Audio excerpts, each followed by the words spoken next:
وہ ان کا سسٹم بھی قائم ہے، ان کی فوجی صلاحیت بھی قائم ہے، ان کا اثر رسوخ بلکہ بڑھ گیا ہے آگے سے. اور یہ ایکچولی ایگریمنٹ ہو سکتا تھا 11-12 اپریل کو پاکستان میں. اس وقت میں سمجھتا ہوں کہ اس کو دباؤ ڈالا گیا ٹرمپ اسرائیل لابی سے، جب اس نے کہا کہ جے ڈی وینس کو واپس جائے. ورنہ آپ کو یاد ہوگا کہ دوسرے دن مذاکرات کا تیاری ہو رہی تھی کہ ریسٹ کے بعد سیکنڈ راؤنڈ ہوگا. تو یہی بیسکلی یہی ٹرمز تھے. یہ 12 اپریل کو بھی ہو سکتے تھے، لیکن سیاسی وجوہات کی وجہ سے نہیں ہوئے. لیکن ڈونلڈ ٹرمپ کے مخالفین اس پہ ان کو ان کی پکڑ نہیں کریں گے، کہیں گے کہ بھئی آپ نے 60-70 ارب ڈالر بھی خرچ کر دیے، اپنے 14 بندے بھی مروا دیے، اور جو کچھ حاصل کیا تو اس میں تو وہ بھی نہیں ہے جو اوباما کے دور میں ان کو ملا تھا. یہ بالکل، یہ بہت بڑی چیز ہے. لیکن ٹرمپ یہ ہے کہ اس وقت جو صورتحال ہے کہ یہ ایک بڑی ان پاپولر وار ہے، غیر مقبول جنگ ہے. 70% آف امریکنز اس جنگ کے مخالف ہیں. پہلی دفعہ امریکی تاریخ میں ہوا ہے کہ وہ شروع سے ہی جنگ کے مخالف رہے اور اپنی اسٹیبلشمنٹ، اپنی حکومت کے خلاف رہے. دوسری بات ہے کہ پہلی دفعہ ہوا ہے کہ امریکی رائے عامہ اسرائیل کے خلاف ہو گئی ہے. جو پچھلا آیا اپینین سروے 67% غالباً آلموسٹ، جیسے 2/3 اکثریت امریکہ کی اسرائیل کی تنقید کر رہی ہے اور فلسطین کے حق میں بات کر رہی ہے. یہ ناممکن میں تھا. تو یہ ایک بہت بڑی ایک تبدیلی آئی ہے رائے عامہ کے. تو ٹرمپ یہ کہہ سکتا ہے کہ لوگوں کی یادداشت بھی کمزور ہوتی ہے کہ جناب وہ بس میں نے کر دیا نیوکلیر بم کا، اور فتح ڈکلیئر کر لے گا. لیکن ادھر اسٹیو وٹکاف بھی صہیونی ہے اور اس کا داماد جیرڈ کشنر بھی صہیونی ہے. تو باقی لوگ اگر تنقید کریں بھی تو اس سے کیا ہوتا ہے؟ وہ تو اسرائیل کے لیے لابنگ کریں گے. وہ تو کریں گے لابنگ. لیکن ٹرمپ بھی دیکھیں ایک سیاستدان ہے، اور اس نے اپنے سروائیول کا کیا ایشو ہے کہ نومبر میں ان کا الیکشن آ رہا ہے، اور وہ الیکشن جیتنا اس کے لیے بہت ضروری ہے. اس کا سیاسی مستقبل منسلک ہے اس الیکشن سے، کیونکہ الیکشن اگر ہار گیا اور ڈیموکریٹس کی اکثریت آ گئی تو وہ تو پھر اس کا معاوضہ کر لیں گے. وہ جو معاوضہ کیا امپیچمنٹ ہو جائے گی، تو اس کو وہ ڈر ہے اس چیز کا. تو اس لیے وہ جنگ پہلے ختم کرنا چاہتا ہے اسی گرمیوں میں، تاکہ 3-4 مہینے کے بعد جو الیکشن آ رہا ہے اس میں اپنی پوزیشن مستحکم کر سکے. اور یہ اس کے لیے بڑا ہے. باقی وہ بات جو اس کے مقاصد تھے، جو ان کے عزائم تھے، وہ تو فیل ہو گئے. رجیم چینج فیل، ایران کی صلاحیت، فوجی صلاحیت کا خاتمہ وہ مکمل فیل ہو گیا، اور گریٹر اسرائیل کا جو پلان تھا نیتن یاہو کا وہ فیل ہو گیا. تینوں چیزوں تو بہت اور بہت بری طرح مس کیلکولیشن کی. یہ جیسے مودی نے کی تھی پاکستان کے خلاف کہ ان کا خیال تھا کہ ہمارا سائز بڑا ہے، ہمارے پاس بڑی قوت ہے، نمبر زیادہ ہیں، تو پاکستان پر ہم چڑھائی کریں گے اور ہم اپنے کامیاب ہو جائیں گے. تو یہ مس کیلکولیشن ایسی ہوتی ہے. تو ہر مقصد کے اصول میں فیل ہونے کے بعد ٹرمپ اس ایگریمنٹ کو سیل کر سکیں گے اپنے لوگوں کو؟ وہ کر لیں گے. ٹرمپ جو ہے از اے گڈ سیلس مین. اور امریکنز جو اس کا بیس ہے نا اس کے ساتھ ہے. وہ کہے گا دیکھیں جی میں نے کہا تھا ایران کبھی نیوکلیر بم نہیں بنائے گا، دیکھیں میری فتح ہوگی، ایران نے لکھ کے دے دیا ہم کبھی نیوکلیر بم نہیں بنائیں گے. حالانکہ یہ پہلے بھی لکھ چکا ہے 2015 کے ایگریمنٹ میں. اور ایران نے دیکھیں اسٹریٹ آف ہارمز میں نے کھول دیا، حالانکہ وہ پہلے ہی کھلا تھا جنگ سے پہلے 28 فروری کو. تو وہ بھی کلیم کر لے گا. تو وہ میرے خیال میں وہ اس کی صلاحیت ہے کہ وہ افیکٹو سیلز مین ہے. اور سیاست میں سیلز مین ہونا بڑا ضروری ہوتا ہے کہ آپ حقائق جو بھی ہوں، اگر آپ کے دلائل مضبوط ہیں اور آپ طریقے سے وہ سیل کرتے ہیں. اور امریکہ is all about PR، public relations. ناظرین ایک مختصر سی بریک لے آئیں گے تو مشاہد صاحب کے ساتھ گفتگو کا سلسلہ آگے بڑھائیں گے. ہمارے ساتھ رہیے.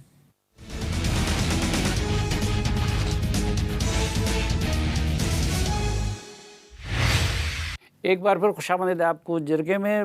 مشاہد صاحب ابنائے ہرمز پہ تو کل تو جائے گا، لیکن پہلے ایران کا اصرار تھا کہ وہ اس پہ ٹول لے گا اور کنٹرول جاری رکھے گا. تو کیا طے پایا ہے کہ وہ ٹول ان کو ملے گا؟ نہیں، ٹول نہیں ملے گا. اچھا، دیکھیں یہ انٹرنیشنل واٹر وے ہے، تو وہ کوئی کسی ملک کا اس انٹرنیشنل واٹر پہ قبضہ نہیں ہو سکتا. وہ ایرانوں نے ایک کارڈ کھیلا تھا دباؤ کے لیے. جب ان کو پریشر پڑا تو انہوں نے کہا جی پھر ہم ان سے ٹول بھی لیں گے، ٹول، اور عمان سے مل کے رہیں گے. عمان نے پہلے ہی کہہ دیا کہ ہم نہیں انٹرسٹڈ اس چیز میں، اور یہ ممکن میں بھی شامل نہیں ہے. ٹول کو ایکسیپٹ بھی نہیں کرے گا کوئی. اور وہ انہوں نے ایک سیاسی کارڈ تھا دباؤ کے لیے. جب امریکہ نے ان پر بلاکیڈ کیا تو ان کا ہم ٹول بھی لیں گے. تو وہ قبضہ کچھ دیر رہا انہوں نے، ڈرایا دھمکایا انہوں نے، لیکن انہوں نے ثابت کر دیا کہ ہم اسٹریٹ آف ہارموز کو بھی بطور ایک فوجی اور سیاسی ہتھیار کے طور پر استعمال کر سکتے ہیں، اور وہ کامیابی سے کیا انہوں نے، لیکن یہ ٹول کا کوئی امکانات نہیں ہے۔ اور آپ کو کیا لگتا ہے کہ اس جنگ کے بعد اس خطے سے نکل جائے گا امریکہ یا کہ رہے گا یہاں پہ؟ فزیکلی تو رہے گا، فزیکلی مطلب ہے کہ جہاں ان کے اڈے ہیں وہاں قائم رہیں گے، لیکن ذہنی طور پر جو عرب ممالک ہیں، عرب حکمران ہیں، اس خطے سے انہوں نے امریکہ کو خارج کر دیا کیونکہ اعتماد نہیں رہا امریکہ پر، اور انہوں نے یہ بھی دیکھ لیا کہ امریکہ تو ایران پر حاوی نہیں ہو سکا۔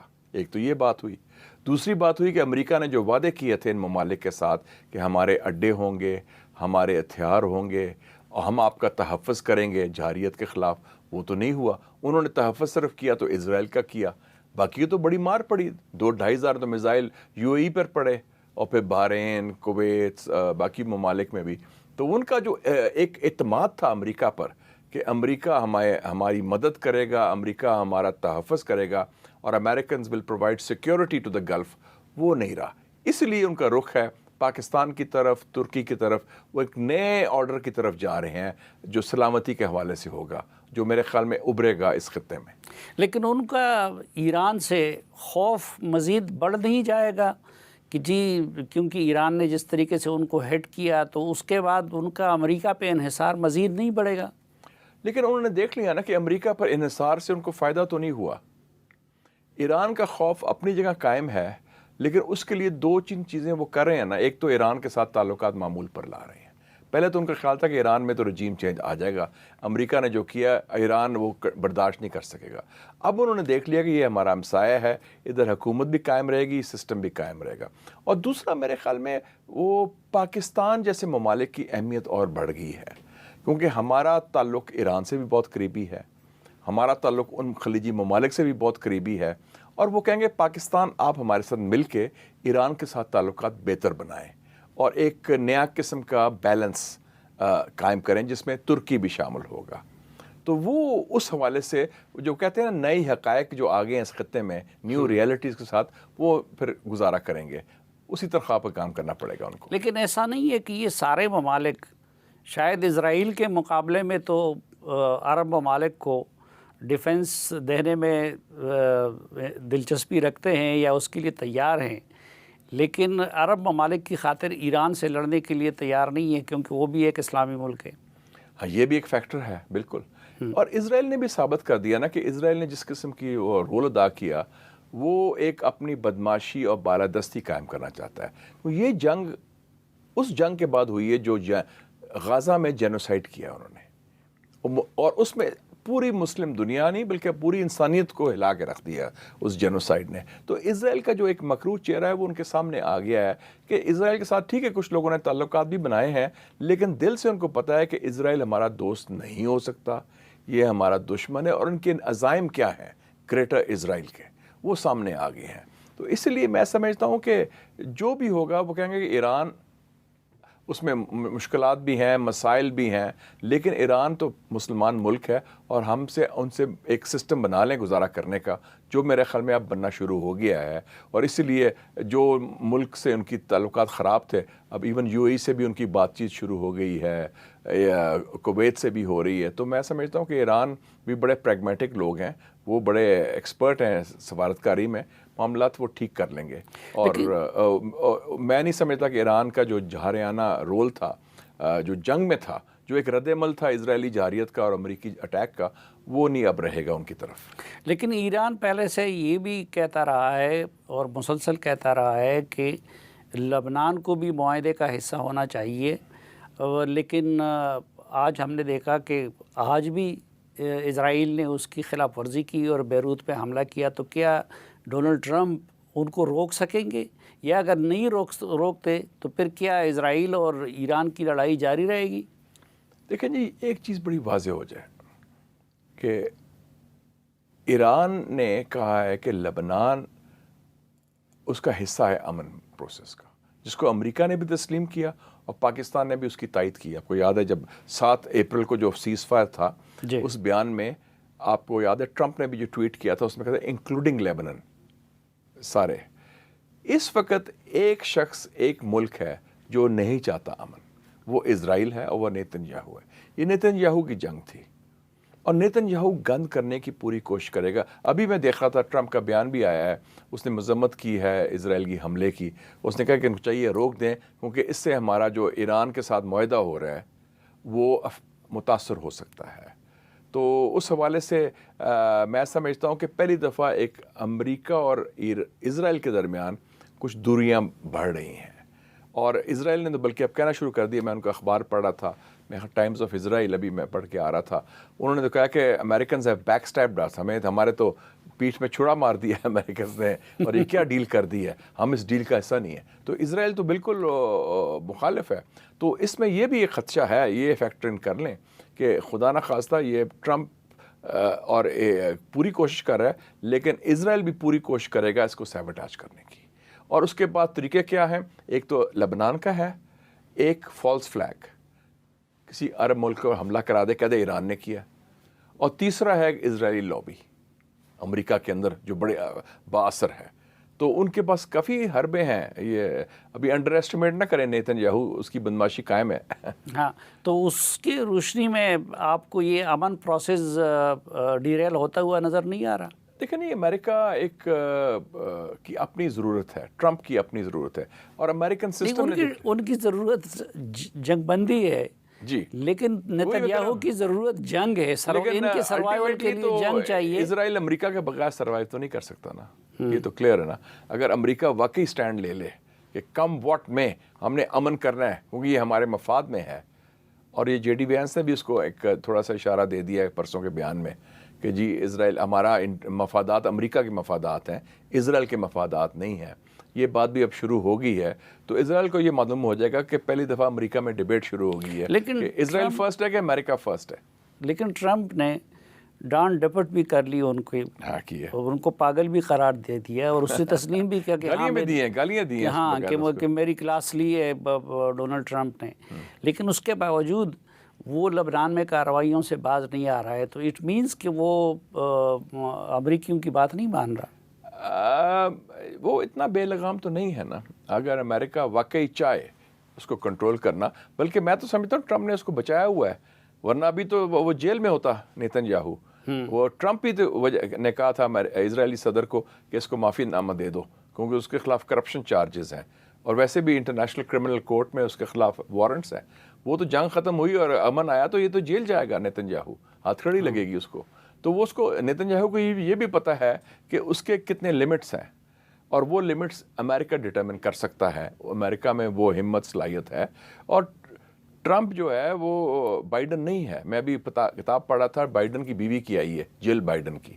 اس نے کہا ہے کہ view from the eastern wing اپنے اس نے کہا کہ ایک دن میں نے دیکھا کہ اتنا ظلم ہوا ہے غازہ میں. اسی دن میٹنگ تھی میرے میاں کی، پریزیڈنٹ بائیڈن کی، ود نیتن یاہو.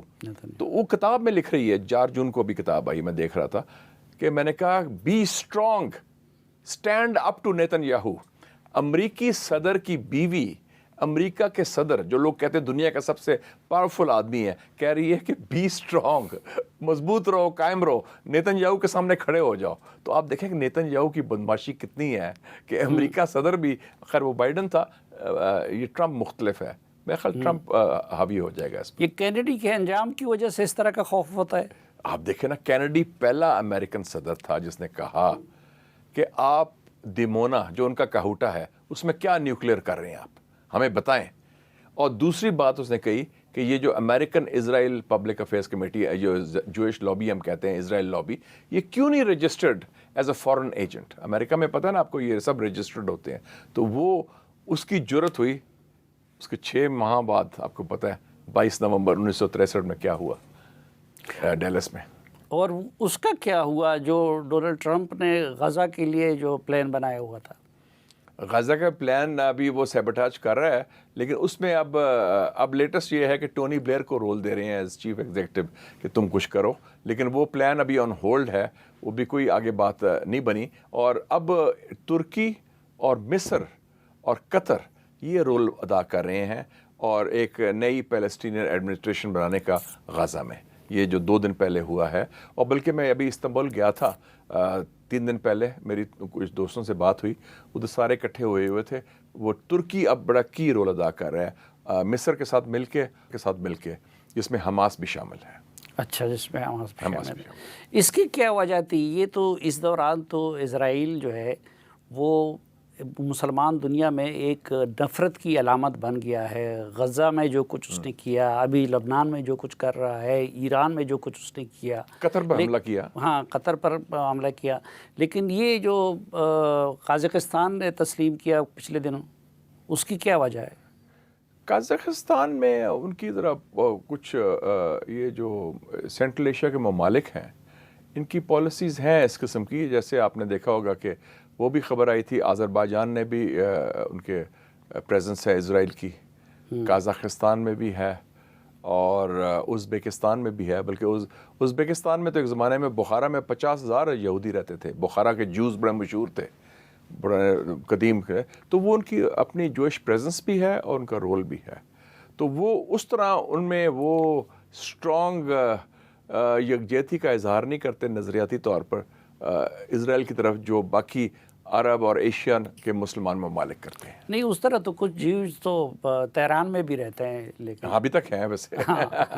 لیکن اوور آل جو سینٹیمنٹ کی بات ہے نا, ان کے سینٹیمنٹ اتنے نہیں ہیں. مکس پاپولیشنز ہیں سینٹرل ایشین ممالک کی, تو ان کے وہ اسٹرانگ ویوز نہیں ہیں اس طرح.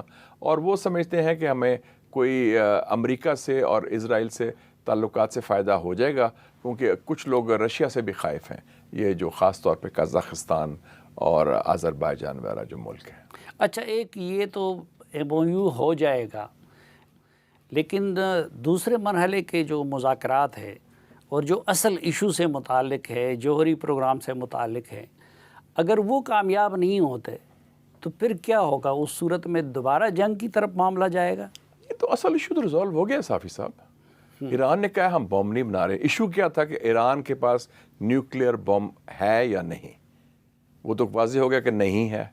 جنگ دھوکے کی اور جھوٹ کی بنیاد پر کی گئی, اور ایران نے واضح اعلان کر دیا, اور اسلام آباد MOU میں ان کا واضح ڈکلیریشن ہے, سائنڈ ہے, کہ ہم نیوکلیئر طاقت نہیں بننا چاہتے, نہ بم بنانا چاہتے ہیں, نہ ہمارے پاس صلاحیت ہے, نہ ہمارے پاس ارادہ ہے, نہ ہم کوشش کریں گے اس کے لیے.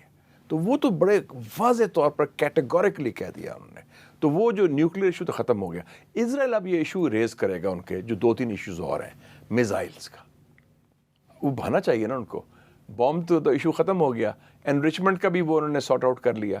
اب وہ آئیں گے کہ جی میزائل پروگرام پر کریں. وہ ایران کہتا ہے نو کمپرومائز. دوسرا ایشو اسرائیل نے ریز کیا تھا کہ جی ایران کے جو پراکسیز ہیں بقول ان کے, حماس, ہوتھیز, حزب اللہ, وہ بھی ایران کہتا ہے نو کمپرومائز. تو ابھی تک تو جہاں تک میری معلومات ہیں, اسلام آباد MOU میں اس کا کوئی ذکر نہیں ہے, نہ میزائلز کا, نہ یہ اس کا پراکسیز کا. اچھا, اس کا ذکر نہیں ہے, کیوں؟ تو وہ ڈیمانڈ تو ڈونلڈ ٹرمپ بھی کرتا رہا ہے اس دوران. وہ کرتا رہا حفظ ما تقدم, حماس اور اس سے وہ ان کے جو اسرائیل کہتا رہا حفظ ما تقدم, لیکن وہ سیریس ڈیمانڈ نہیں تھی. اور وہ ایران ہینڈل کہہ رہے کہ ہم کر لیں گے. ویسے بھی اب غازہ میں جنگ بندی تو ہو گئی ہے, تو حماس کا ایشو تو اب باقی عرب ممالک بھی ہیں دوسرے ہینڈل کر رہے ہیں. اور جہاں تک یمن کا تعلق ہے, اب وہ ہوتیز کے ساتھ خود ٹرمپ نے معاہدہ کیا تھا پچھلے سال کہ ہماری شپس کو حملہ نہ کرو, اور ہوتیز اس معاہدے پر قائم رہے. اور حزب اللہ تو اب لبنان کا ایشو ہے, اور لبنان میں ایک وہ میجر قوت ہے, اور وہ قائم اور دائم ہے ابھی تک, وہ بڑی مضبوط قوت ہے, اور میرا نہیں نظر آتا اس کا کوئی خاتمہ ہوگا آئندہ ان دا نیئر فیوچر. عرب ممالک کے اس دوران GCC کنٹریز جس کو ہم کہتے ہیں, اس دوران ان کے آپس میں ہم نے دیکھا کہ الگ الگ ڈائریکشن پہ چلے گئے ہیں, اور GCC کی وہ اہمیت نہیں رہی جو پہلے تھی کہ ان کا ایک اتفاق ہے, ایک آواز ہے. تو آپ کو لگتا ہے کہ کوئی ری الائنمنٹ ہوگی ان کی؟ بہت بڑی ری الائنمنٹ, یہ بڑی امپورٹنٹ بات کی. GCC کا دیکھ لیں آپ کیا ہوا, اوپیک کے اندر ایک ملک UAE نکل گیا, اور GCC میں بڑی واضح تقسیم آ گئی ہے. سعودی عربیہ, قطر, عمان ایک طرف ہیں, UAE, بحرین, کویت ایک طرف ہیں.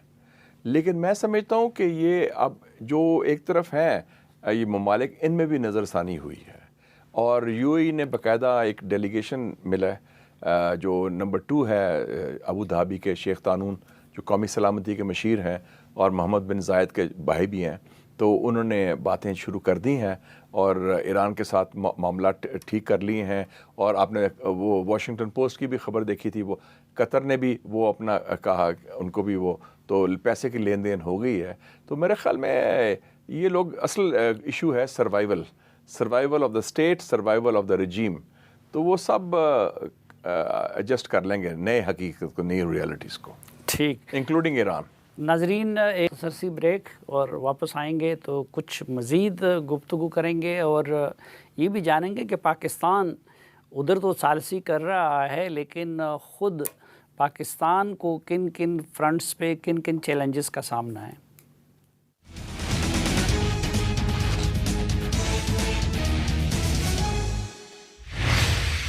خوش آمدید آپ کو جرگے میں.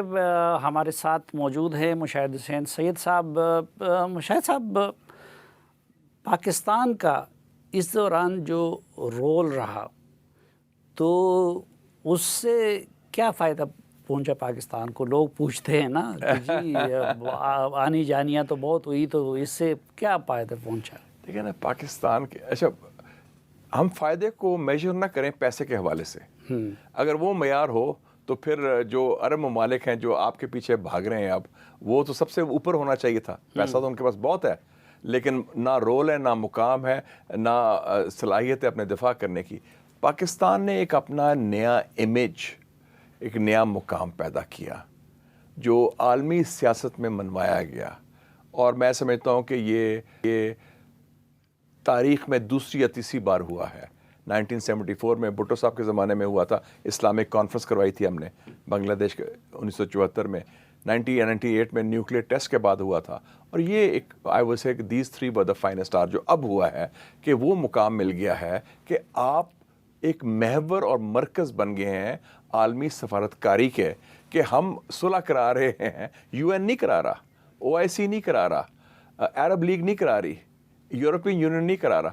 پاکستان جس پر اعتماد ٹرمپ کو بھی ہے، اور ٹرمپ کا اعتماد آسانی سے نہیں ملتا، اور ایرانیوں کا بھی اعتماد ہے، ایرانیوں کو بھی اعتماد آسانی سے نہیں ملتا، وہ بڑے شکی مزاج ہیں. دونوں کا بیک وقت ہے. اور ساتھ ساتھ روس، چین، ترکی، سعودی عربیہ، قطر وغیرہ بھی آپ کے ساتھ شامل ہیں اس میں، اور آپ کی وہ قیادت کہہ لیں، آپ کا رول کہہ لیں، اس کو تسلیم کر رہے ہیں. تو یہ تو ایک بڑا ایک نیا مقام مل گیا. میں ابھی ہو کے آیا ہوں 3-4 ممالک سے، نارتھ میسیڈونیا سے، وہ بلکان میں مقدونیہ جسے کہتے ہیں، جیسے الیگزینڈر دا گریٹ وہاں سے آیا تھا. ابھی میں ماسکو گیا ہوا تھا، ابھی میں گیا تھا اردوغان صاحب کو ملا. میں ترکی گیا ہوا تھا، ماسکو میں لاوروف کو ملا، رشین فورم. ہر بندہ پاکستان کی بات کر رہا ہے. پہلی بات ہی کہتا ہے بڑی مبارک ہو، پاکستان کا بڑا کلیدی کردار ہے، پاکستان کو مبارک ہو، اور پاکستان بڑا مثبت کردار ہے. تو ہمیں ایک دنیا کے نئے زاویے سے دیکھا جا رہا ہے کہ امن کے لیے ہم ایک پل ہیں امریکہ. اور صرف یہ نہیں کہ امریکہ اور ایران کے درمیان، ایک زمانے میں تھا چین اور امریکہ، اب اور یہ جنگ بندی بھی ختم کروائی ہم نے، ملاقات بھی ان کی کرائی 47 سالوں کے بعد، اور اپنا ایک نیا مقام پیدا کیا. تو میرے خیال میں سب سے بڑی بات ہوتی ہے ہر ملک میں، ہر ادارے کی اور یہ ہر شخص کی بھی، کہ میرا امیج کیا ہے، لوگ مجھے کس نظر. ڈونلڈ ٹرمپ تو یہ بھی کہہ رہا ہے، بار بار تسلیم کیا اس نے کہ میں نے پاکستان کے مطالبے پہ جنگ روک دی. دیکھ نا، وہ کہہ رہا ہے، بلکہ اس کے مذاق وہ کرنے شروع ہو گئے کہ جی میں نے پاکستان کے مطالبے میں یہ بھی کیا. وہ لوگوں نے ٹویٹ میں شروع کر دیا. تو یہ ایک زمانہ تھا صافی صاحب، چند سال پہلے کی بات ہی ہے، آپ منتیں کر رہے تھے کہ امریکہ سے فون نہیں آیا کسی کا. ہم ناراض تھے، کوئی سیکٹری فون کر دے آپ کو، بائیڈن کو تو چھوڑیں، ٹیلی فون کال نہیں آ رہی. وہ آپ کے ترجمان بن گئے ہیں. اس نے کہہ رہا ہے کہ جی آپ نے تو 11 جہاز گرائے ہیں. آپ پاکستان از اے فینٹاسٹک پیپل، ہماری لیڈرشپ کی تعریف کر رہا ہے، سول اور ملٹری دونوں کی. تو یہ ایک بڑی، اور ایران بھی کر رہا ہے. جب فیلڈ مارشل گئے تھے اپنا ایران 17 اپریل کو، تو انہوں نے جو ترانہ بنایا ان کے اعزاز میں، وہ آج تک میں نے ایران کی تاریخ میں نہیں دیکھا کہ کسی باہر کے لیڈر کے لیے اس قسم کا ترانہ بنایا جائے جو اتنے عزت و مقام دے. تو یہ ایک بڑا عزت اور مقام اور امیج، دنیا میں سب سے بڑی بات یہ ہوتی ہے. باقی چیزیں تو اس سے فلو کرتی ہیں نا. انڈیا کتنا بڑا ملک ہے، اب اس کی کہاں عزت کیا مقام ہے، وہ رو رہے ہیں اس وقت. سو آئی تھنک یہ ایک تو نمبر 1 ہے. دوسرا ٹھوس جو ہے آپ کا، وہ آپ کا جو رول بن رہا ہے اس خطے میں as a net security provider, اور اگلے جو 5-10 سالوں میں جو نقشہ تبدیل ہو رہا ہے ایشیا کا اور اس خطے کا ایز اے میجر مسلم مڈل پاور، پاکستان، ترکی، سعودی عربیہ، ایران، انڈونیشیا، کہ وہ یونیپولر ورلڈ تو ختم ہو گیا نا، اب تو ملٹی پولر ورلڈ ہے. ویسے بھی چین اور امریکہ کا رشتہ برابری کی بنیاد پر آ گیا ہے ٹرمپ کے دورے کے بعد.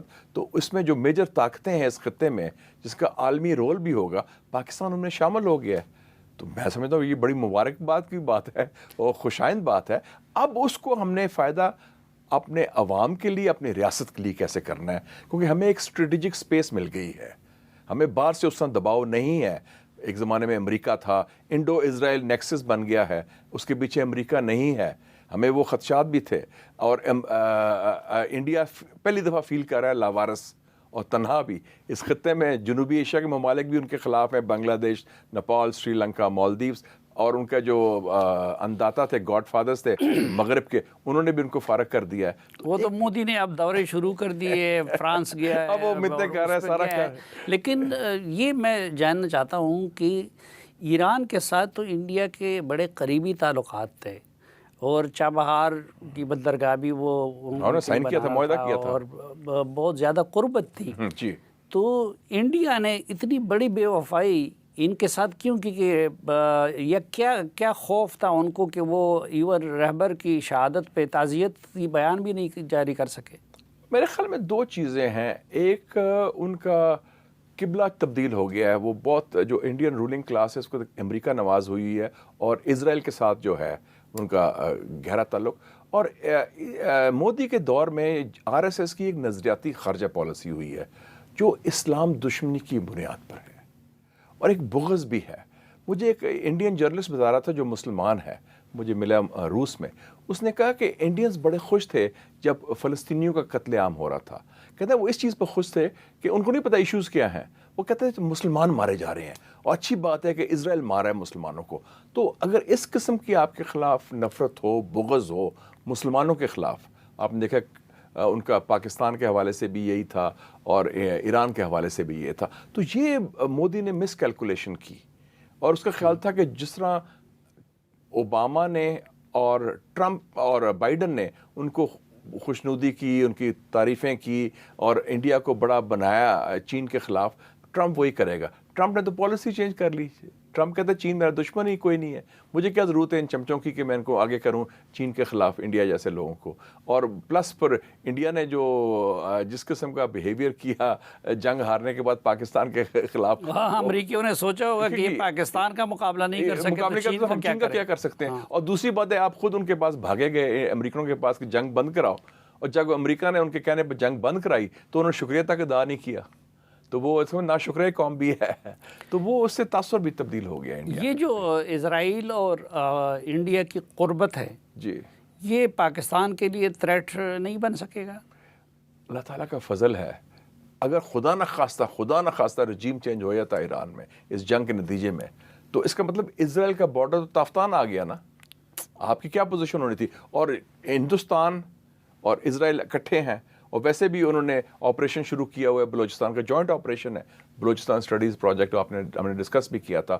تو یہ یس وہ خطرہ ضرور ہے، لیکن میں سمجھتا ہوں کہ وہ اس وقت وہ ٹل گیا ہے، کیونکہ امریکہ اس کو اتنی اہمیت نہیں دے رہا. امریکہ اس کے لیے باعث تقویت نہیں. یہ دونوں حکمران نیتن یاہو اور مودی مسلمان دشمن ہیں، دونوں آئسولیٹڈ ہیں، تنہا ہیں. اور نیتن یاہو تو فارغ ہونے والا ہے، اور مودی کا بھی میں دیکھ رہا ہوں کہ وہ خود باعث ایک فگر ہے جو باعث تقسیم ہے، خود اس نے ہندوستان کے معاشرے کو تقسیم میں ڈال دیا ہے. تو ہمیں کوئی ایسا خطرہ نہیں ہے، کیونکہ ہماری اوور آل پوزیشن بڑی اسٹرانگ ہو گئی ہے، جو عالمی سیاست سے اور علاقائی حوالے سے. چین کے ساتھ ہمارا قائم اور دائم ہے سارا سلسلہ، اور مسلمان ملکوں میں بھی، اور ویسے بھی یہ جو نیا بن رہا ہے کوارٹٹ کی بات کرتے ہیں، پاکستان، ترکی، سعودی عربیہ، مصر، تو ایک مسلمان پہلی دفعہ اتحاد کی طرف جا رہے ہیں اور سوچ رہے ہیں کہ منظم طریقے سے کام کیا جائے دفاعی فیلڈ میں بھی اور سفارتکاری میں بھی۔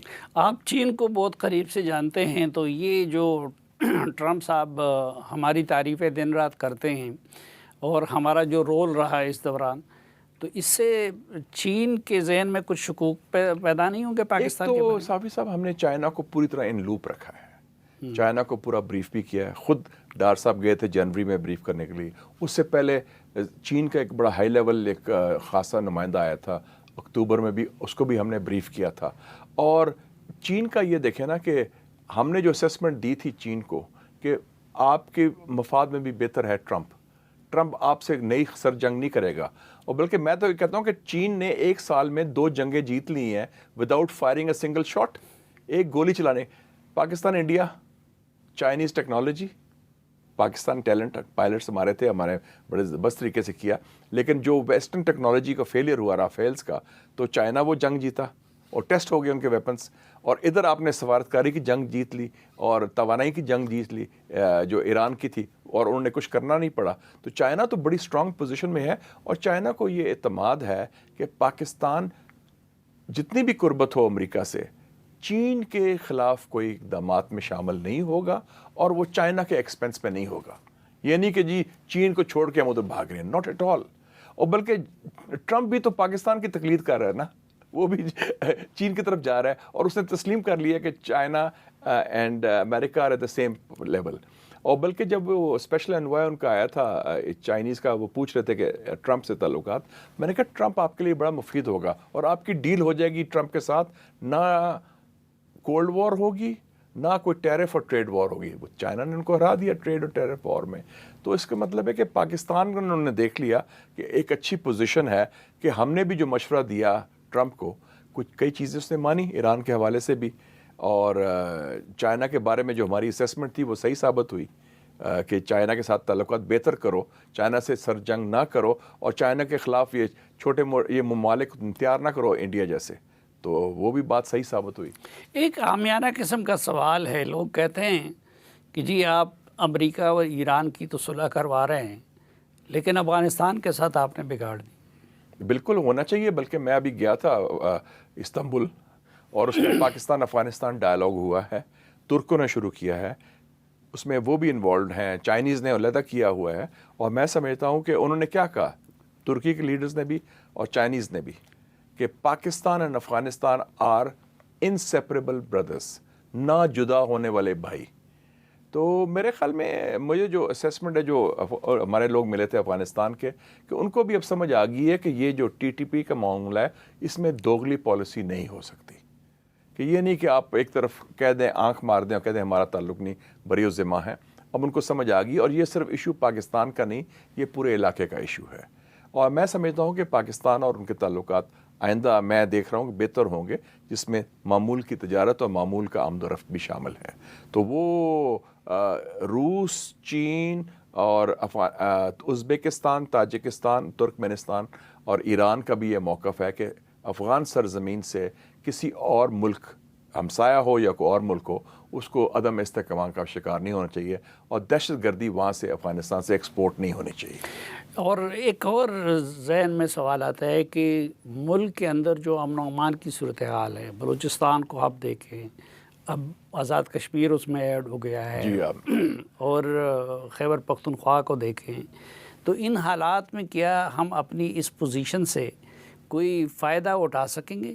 میرے خیال میں جو یہ حالات کچھ واقعات کی بنیاد پر ہوئے ہیں، اور خاص طور پہ آزاد کشمیر کا ایک افسوسناک واقعہ ہے، اور میں سمجھتا ہوں وہ جلد بازی میں غلط فیصلہ ہوا ہے، اس کی تلافی ہونی چاہیے، اور جو ہم کہتے ہیں دست شفا، ہیلنگ ٹچ کی ضرورت ہے، اسپیشلی آزاد کشمیر ایک بیس کیمپ ہے، ہم ایسا کام نہ کریں جس کا فائدہ ہندوستان کو ہو، کیونکہ کشمیری تو ہمارا اپنا حصہ ہے، تو جگر کا حصہ ہے، they are part of our D N A, اور اس میں اس قسم کی غلط فہمی کا ہونا بھی، اور وہ فیصلہ غلط فیصلہ تھا، اور میرے خیال میں اس کو ریورس کر دینا چاہیے، اور مذاکرات، dialogue is the only way forward in Azad Kashmir. اور وہی میں بات کرتا ہوں، بلوچستان میں بھی دست شفا کی ضرورت ہے، اور کے پی کے ذرا حالات مختلف ہیں، دہشت گردی کوئی افغانستان سے بھی آتی ہے، لیکن ہمارے لیے بھی ضروری ہے کہ ایک مؤثر قسم کی کاؤنٹر ٹیررزم اسٹریٹجی، تو ہمارے جو 3 ایشوز ہیں لوکل وہ ہیں معیشت، لا اینڈ سیکیورٹی، اور تیسرا جو ہے ہیلنگ ٹچ، دست شفا۔ دست شفا۔ بہت شکریہ مشاہد حسین سعید صاحب ہمیں وقت دینے بات کرنے کے لیے۔ ناظرین، اس توقع کے ساتھ کہ پاکستان کا عالمی وقار مزید چمکے، اور اس امید کے ساتھ کہ پاکستان خوشحالی کا، امن کا اور سلامتی کا گہوارہ بنے، آج کے جرگے سے اجازت چاہتا ہوں۔ اللہ حافظ۔